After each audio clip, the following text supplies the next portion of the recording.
Divine and royal greetings, family. Shayola Benson here, along with Coach Latoya Davis, and we are the Emerald Green Collective, and this is our latest edition of Build Through Broadcast.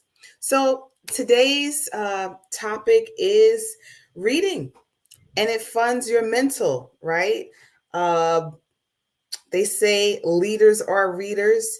And, some people don't really think that reading is necessary.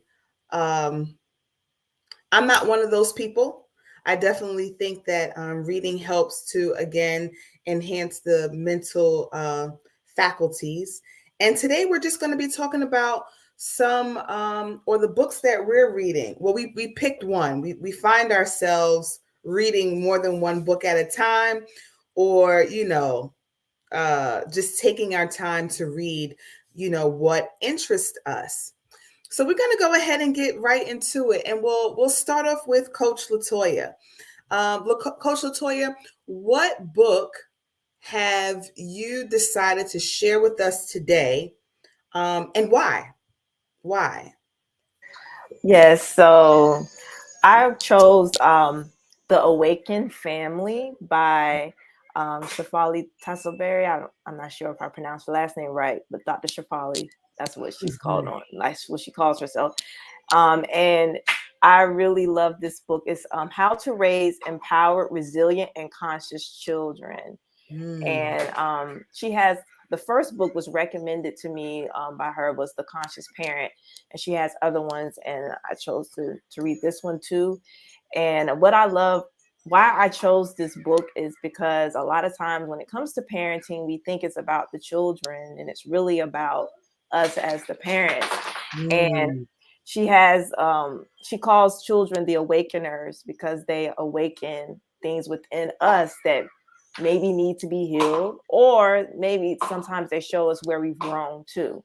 But Mm. I wholeheartedly agree with that. And it's been a very, hi Shantae, it's been a very it's been a very transformative for my mind, and it's just, I can identify with a lot of the stories that she shares because she counsels people with their Mm. children. Mhm. So it's been very insightful, like reflecting back on my own childhood and things that I needed that I may felt like I didn't need, and how it kind of, I made peace with it as I was reading this book, or it gave me more clarity and more understanding while I was reading the book. And I feel like one of the most insightful things, and I've been reading this book for months, by the way, but one of the most insightful things I feel like was about I'm trying to look for it, but but how we expect, there's the importance of detachment and not having expectations when it Mm. comes to our children, because there may be an instance where we think we're doing things um, out of with good intent, but it's laced with expectations. And then when things don't happen Mm. the way we want, when the child doesn't respond in the way that we want, then we may get upset or feel some type of way or feel like they're not being appreciative. When in reality, it's like really you had an expectation attached to it, or you maybe was trying to control the situation underneath it. So that Mm. made me just think about just a bigger picture of the importance of not having expectations when it comes to our relationships in general. So I feel like when I look at conscious parenting, or gentle parenting or whatever, it's about relationships in general. It makes me reflect on all my relationships, not Mm. just my relationship with my child.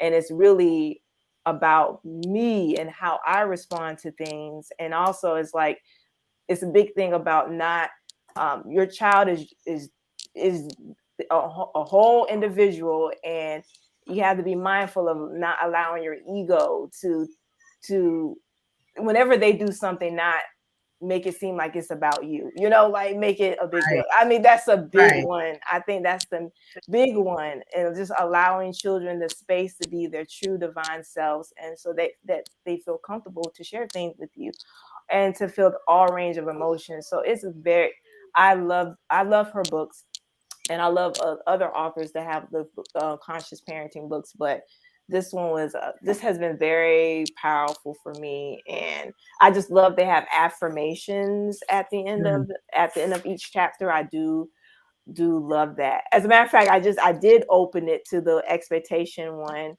and it talked about how it says a commitment to shedding expectations. I shed my expectations and agendas, knowing they stem from my small mind space. Instead, I will enter my expansive heart space and release you from meeting my needs, expecting only that I do this for myself. When I see you, I will no longer reflect my fears, insecurities, longings, and drama. Instead, I will clear the mental cobwebs that cloud the shine of your brilliance, so that I can be a mirror of the diamond you are. As my agendas melt away, so does the hollowness I feel, leaving only wholeness in its place.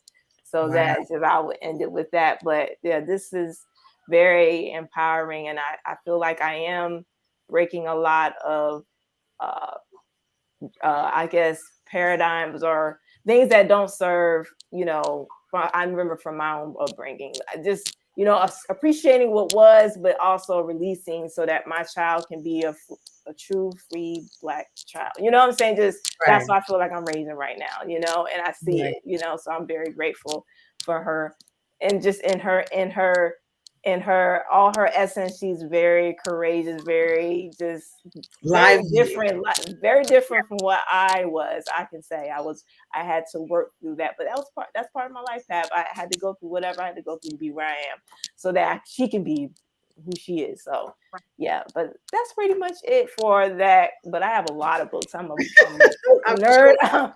I am a book nerd, but yeah, this one is a big deal because it really just teaches me about myself. Right. Now, there were two things that you said that that brought along a thought. I heard one of my master teachers say that expectations really is a superpower, and we have to learn how to navigate expectations, because if we're not careful, we clearly can be hurt, right? When we hold that that expectation for someone else.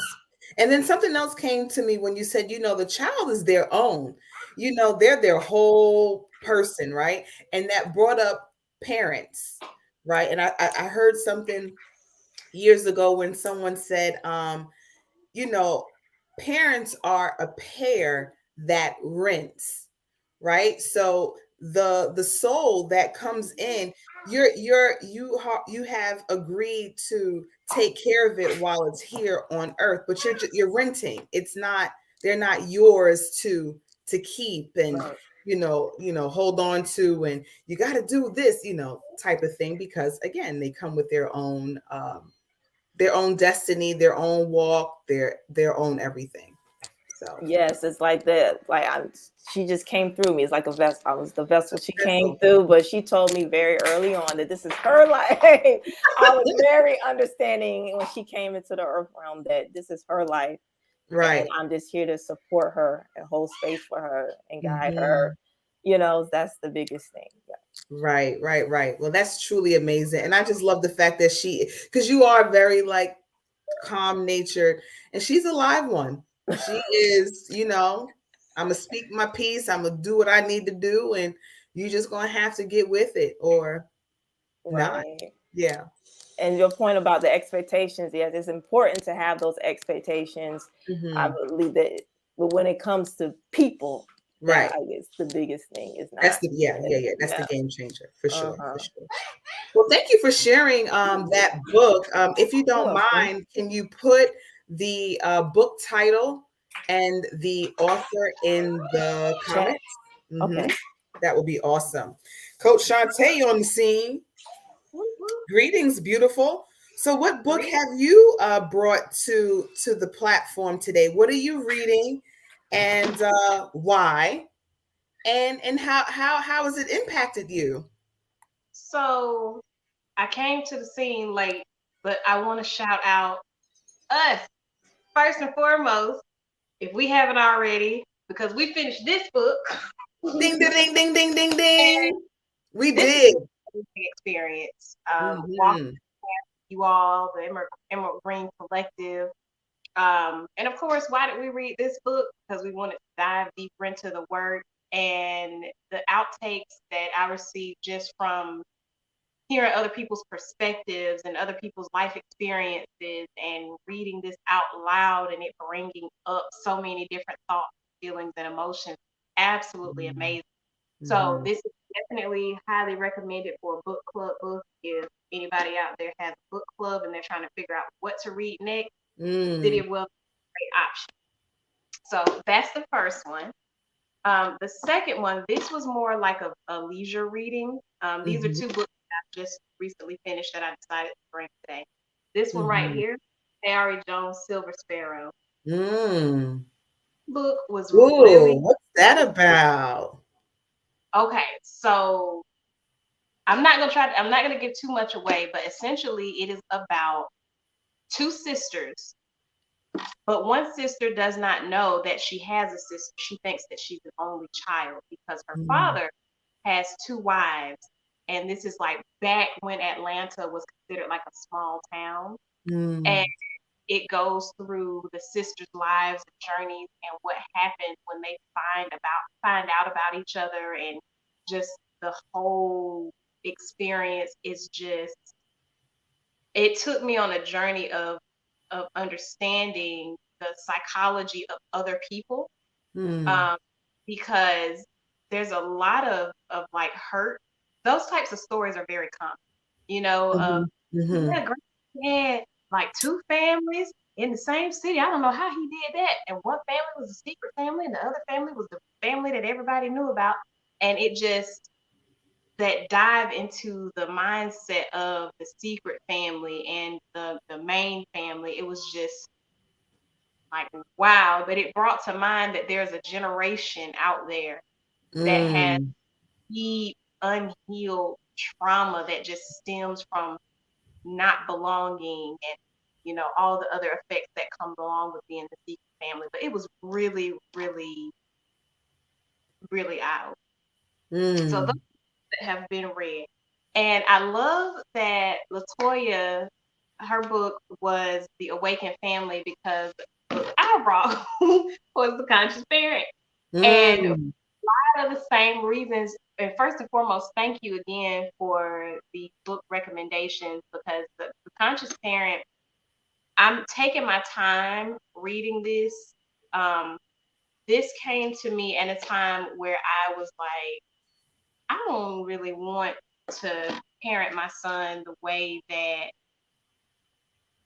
you know, the Black experience dictates that I'm supposed to parent him, because it's not working first and foremost. Like, it's not working for his personality type at all. Right.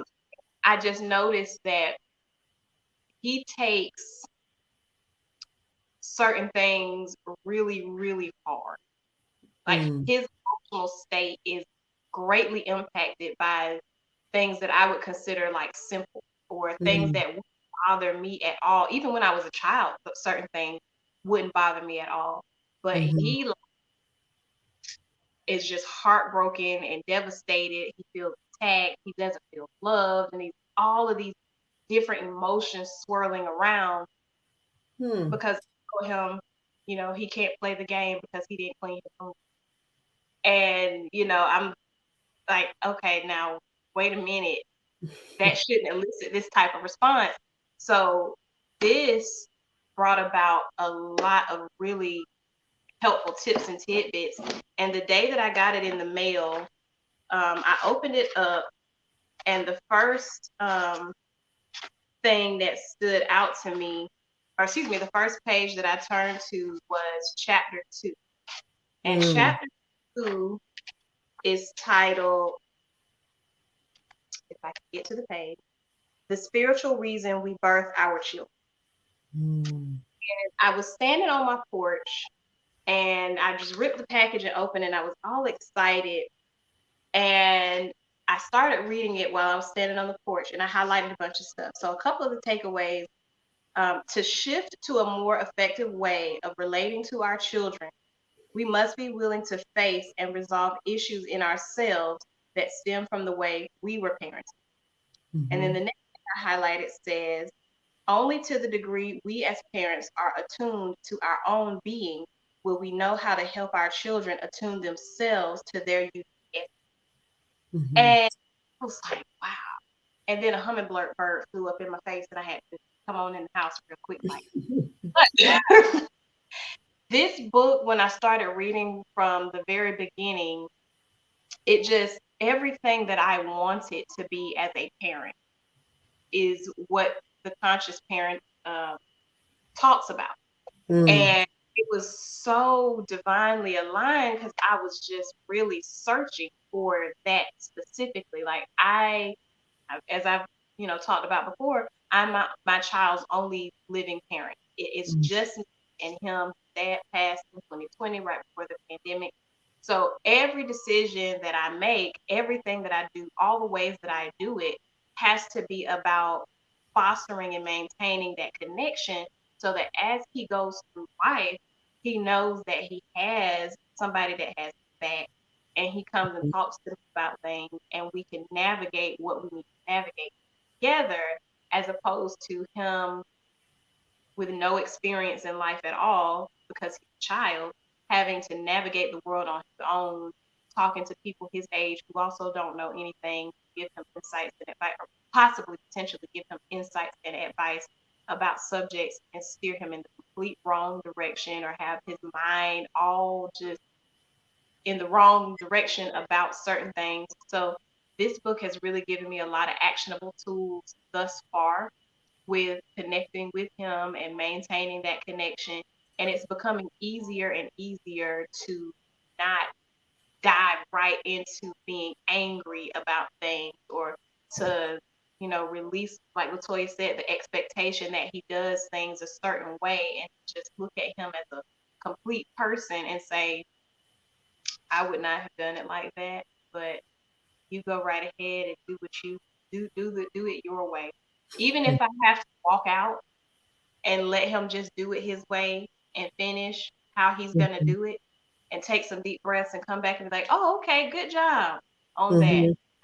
I see the effort that you put in, and then have Mhm. like a conversation about, you know, I may have done it a little bit differently. If I was doing it, I would have done it like this. Made it a bit easier to have those conversations, especially Mhm. when it's cleaning up, because Mhm. I'm very particular about how I want my stuff cleaned, down to the way that I load my dishwasher. Mhm.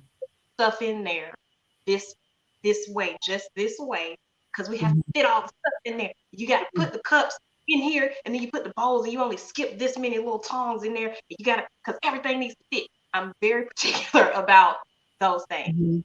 This has Mhm. given me an opportunity to allow him to come into that space and do things his way, and also teach him why I do things the way that I do. Not just how I do it, but why I do it the way that I do.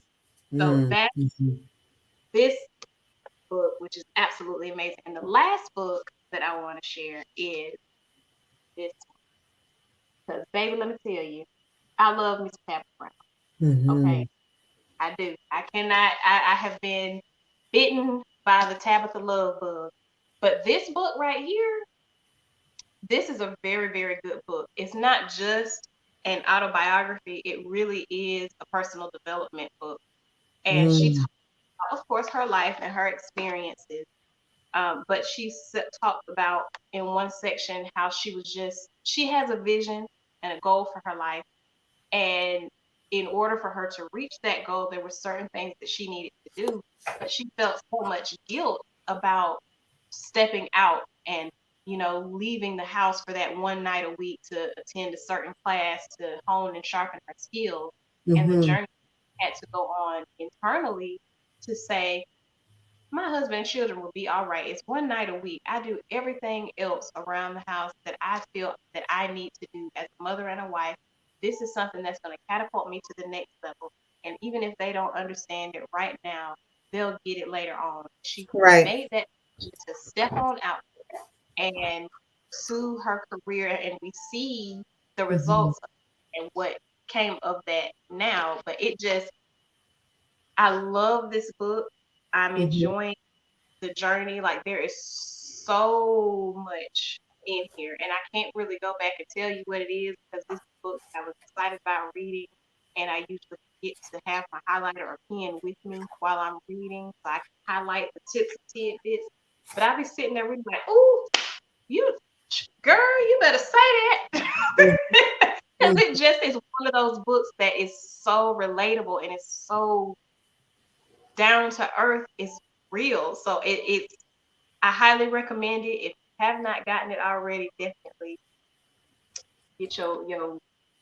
So how about just go ahead and put those titles and the authors in the comments so that those who may, desire to read it can.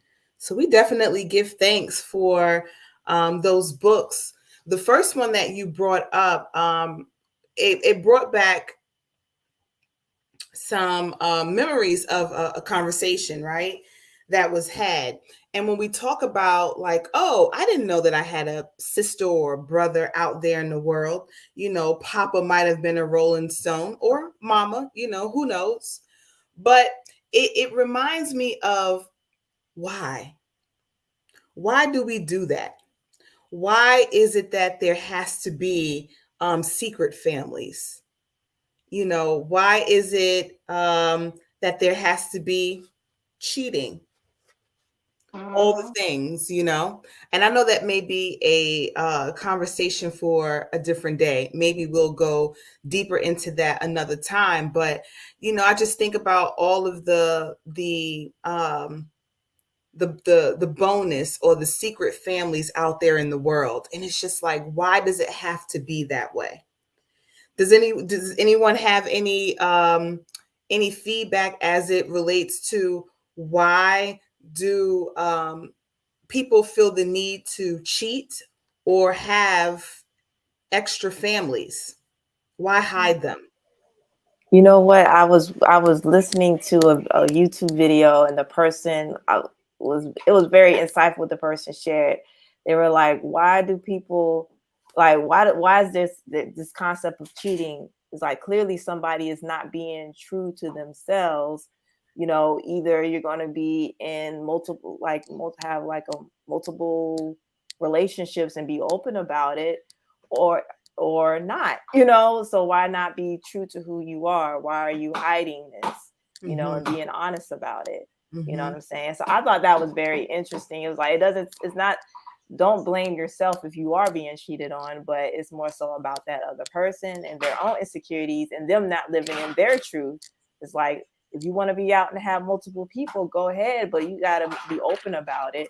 Or if you feel like you want to be with one person, then be with that one person. So I just thought that was a different twist that I never even thought about the person not being true to who they are, and if that's really what they want. Right.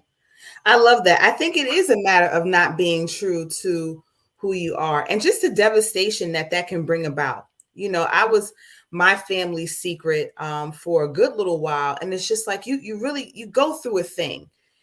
Someone's hiding you, or hiding your whole family. Is just like, am I not good enough to be out in the world with everyone else? But I love that. I think it does come back to just the honesty in that person or people not knowing themselves. So I give thanks for that. Coach Shante, were you going to say something? Yes. So to veggie back on what Latoya said, I feel like that authentic self definitely plays a big role. But this is I think of it.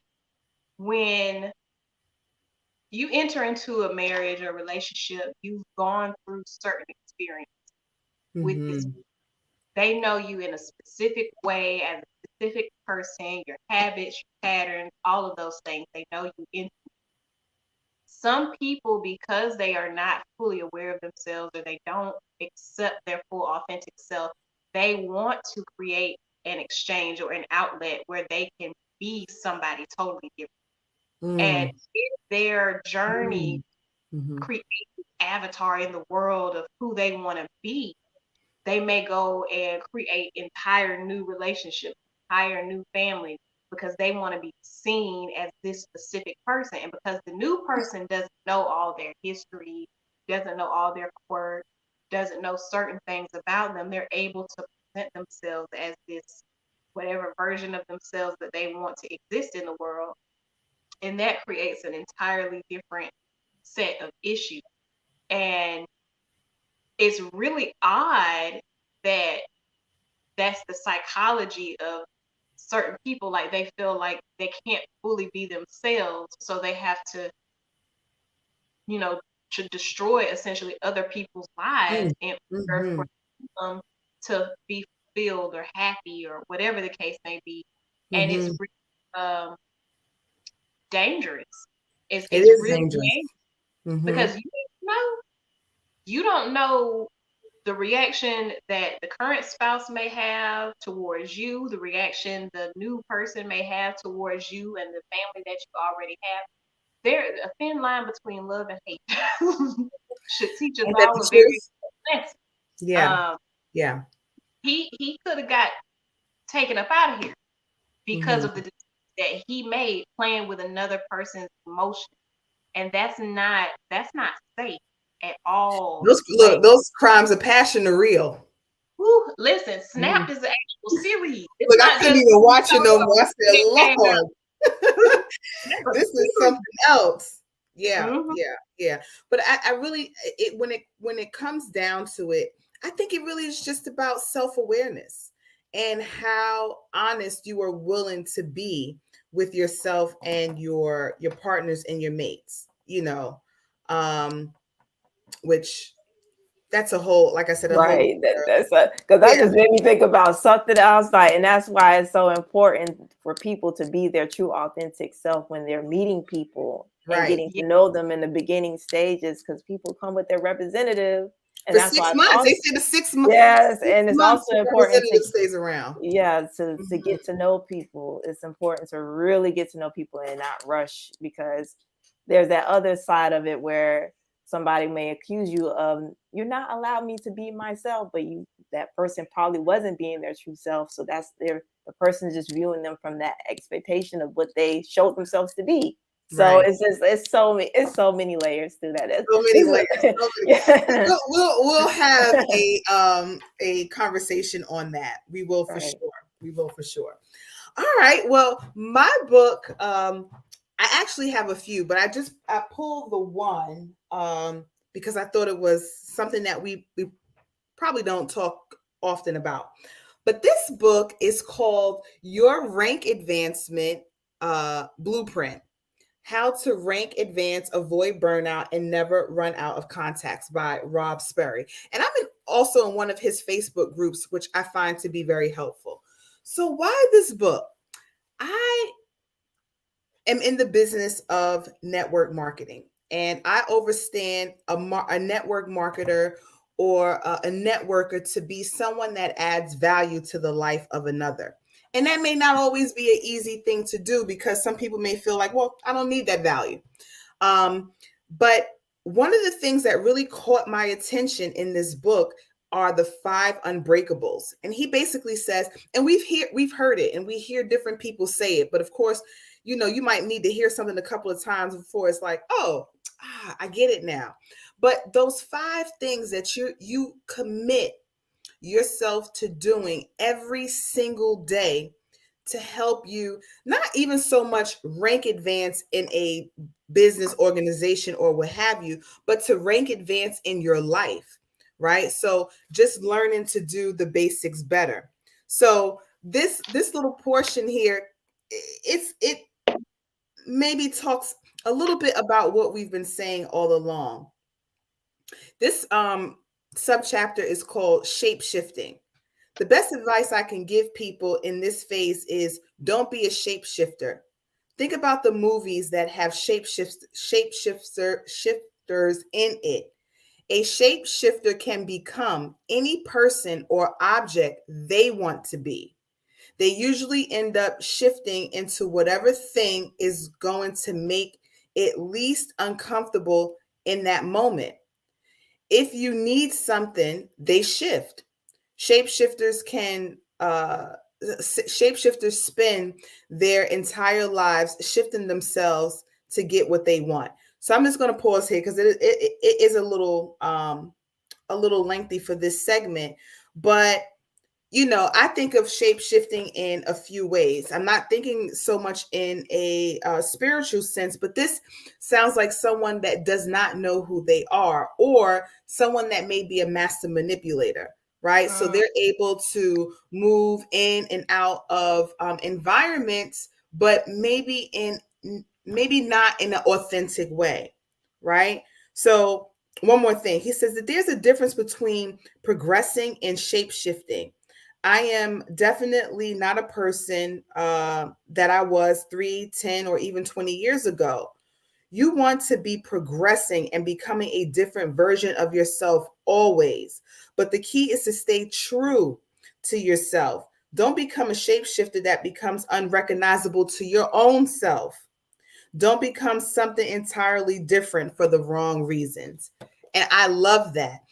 As a recovering people pleaser, you try to be here again. That's that uncertainty of who and what you are, but you try to show up in different ways, to either make other people feel comfortable or to promote an outcome that you're looking for. But I really found that to be super helpful, because the one thing that I'm learning on this journey, this game called life, is just being yourself, good, bad, or indifferent. And people are either going to love you or not, because you are the bestest person or not the bestest person. Either way, it really doesn't matter. And I can say that that's one lesson that my mother instilled in me from young. People are going to like you or not like you just because you are, so why not be all that you are to your core, and just live. So I say thank you, Rob Sperry, for this body of work. It does help to change perspective. So I'll add this to the comments. If anyone in the marketing field, network marketing field, this is a great book. I was just telling my husband, some of the influencers that I follow on social media, it's amazing to see that most of them are network marketers. They may not outwardly market whatever it is that the company is selling, but it's in their repertoire of things. And to be a network marketer, in my mind, it really does expose character. You can't do this without being authentic, because people will be able to see through that, and you won't last. But I will say that it was definitely great to see another young lady like, oh, she's a network marketer too. And you can tell in some people, because it's like their success pivots, and it may seem quickly. I'm sure that it took years, but just knowing that this industry, in my opinion, is what every single entrepreneur needs. And why is that? Because you have to know you. You have to know how to sell. Some people say, well, I don't like selling. I'm going to go out on a limb and say that then you really can't be an entrepreneur, because you have to sell in order to make it happen. So how you go about that may look different, but it was definitely a little bit of a, whew, okay. So this could be the foundation of a whole lot, a whole empire, because now they have that residual income to be able to do whatever else it is that they're looking to do. And most of them have their own line of product, but they also network within a market with, other things. So rank up, level up, however you want to call it, up is the way that we're going. So we have a few more moments before we end this session. Does anyone have anything that they would like to add? Any closing remarks? Oh, I was going to say that there, since you brought up that book about the network marketing, there is a couple of books that I have on network marketing that I was going to share with you, but I believe I sent some of the books that my daughter I had took a picture. Mm. Those were some of those were network marketing books. I was going to share. I don't have it on me, the exact titles, but I'm gonna share it with you. So you might Yes, already have please. it. I'm really starting to, overstand this. And I'm just grateful for opportunity to be able to network and to add value to the life of others. And I find that people call me like, hey, do you know somebody that does? Hey, do you know? And it feels good to say, you know what? I actually do know someone that does that thing. Hold on, let me connect you. That is pretty amazing. So, Most High, I will be your connector. One of. Coach Shantae, anything for you? I just wanted to veggie back to that shape shifting. That is just very well put. I know somebody who that was part of his the way he lived his life, and he saw as being a chameleon. You have to be able to be a chameleon so that you can blend into any environment that you go into and all this other kind of stuff. And in hindsight, after dealing with that experience and that exchange, I was kind of like, that's not me. I'm gonna be who I am in every circumstance, but I can be relatable. I don't have to necessarily become somebody else in this situation. I can be me, but I can be relatable so that I can understand what their perspective is, where they're coming from. So I definitely like that. And network marketing is definitely one of those things where if you're not a true, genuine, authentic individual and you go in trying to talk to people about whatever it is that your company does, your company can be doing the absolute most amazing thing that's ever happened, be able to make the world convenient. You could create time travel and make people have the ability to lose however much weight they want to lose, gain however much weight they want to gain with this one simple principle. Whatever it is, could be the absolute best thing in the world. But when you're not a genuine person, you may be able to bring them in the room, but you're not going to be able to keep them in the room because they're going to through you at a certain point. And I've seen that in a lot of the network marketing opportunities that I've done over the years. Like there's people that have so much charisma, so much passion about what it is that they're doing. And then the closer you get to them and the more you get to know them, the more you realize, I don't really want to be associated with you because that right there, I don't want people thinking that I behave that way or I think that way or talk to people that way, treat people that way. So it's really very important to, no matter what business that you get into, that you are able to be a genuine and authentic person and create genuine and authentic connection, because that's where the true wealth is in genuine connection. People. That's right. I definitely agree. I definitely agree. And I think that even if, and I've had friends who say, well, I was doing something that I love, but I just didn't like the leadership. I just didn't care for the people. And what I say to that, right? Because where I am, I absolutely love what we offer, especially in this hour, that my goal is to stick and stay no matter what happens. We have fantastic leadership and I'm grateful for that. But even if the leadership was like, you know what, I'm just going to swerve over and I'm going to keep going, because unfortunately enough, people are people. And, we're all one decision away from, so just being genuine, like you said, I think that's the best thing, that you can do. And even when you make mistakes, like people allowing that grace, especially if this is something that you have taken on as a profession, but it definitely exposes character. And if you don't have character or you're not working towards building your character, network marketing is not for you. It just isn't. So, but here we are. We've reached the 40-minute mark. And, we say every week we strive to keep these short and sweet. But we hope that you would share, even subscribe to the Emerald Scarab. Soon we'll be moving over to our own platform. We are building our character, one step at a time. And we're just grateful that you share space with us. And we hope that we are adding value to your life. So if you would like to book a consultation for wellness and so much more, feel free to visit the emeraldcollective.com and take a look, see what you can see. And we would love to work with you.